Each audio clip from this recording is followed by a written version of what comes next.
Single index model for calculation of returns and risks for individual stock. So earlier we had calculated expected returns and standard deviation. Now for individual stock we will see what are the returns and risks using single index model. Remember, when in the problem they have given the residual variance values, it indicates that you have to apply single index model. The same applies for portfolio. If the values of residual variance are given, that means you have to apply single index model for the calculation of portfolio risk and return. Now the problem. The data of 3 stocks are given below. Stock 1, 2, 3. Alpha values are given, beta values are given, and residual variance are given. Which single stock would the investor prefer to own from risk and return point of view if the market index is expected to have a return of 15% and variance of 20%? The solution. Given market returns is 15, variance of the market is 20. Now let us calculate the expected returns. What is the formula under single index model for returns? Alpha plus beta into RM.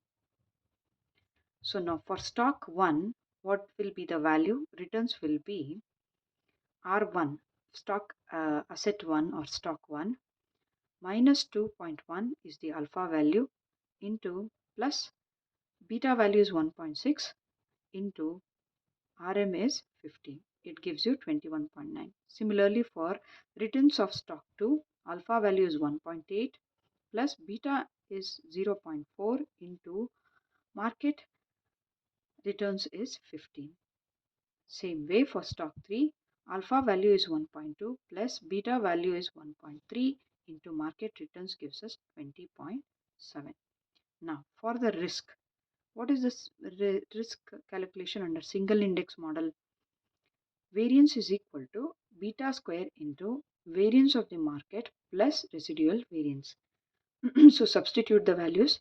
For stock 1, variance is 1.6 whole square. The beta value is 1.6. So 1.6 whole square into market variance already given in the problem 20 plus 14. The residual variance is 14. Substitute it and you get the variance of stock 1 as 65.2. Standard deviation will be square root of variance, that is 8.07. So the same way you will calculate variance for stock 3, 2 and 3 using the beta and the residual variance. And you get the standard deviation. Now, ratio of return to risk. What is the ratio of return to risk? For security 1, the return is 21.9 and risk is 8.07. So, ratio is 2.7.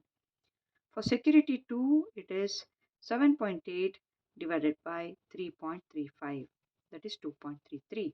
So, for security 3, it is security returns is 20.7 divided by 7.2, that will give you 2.87.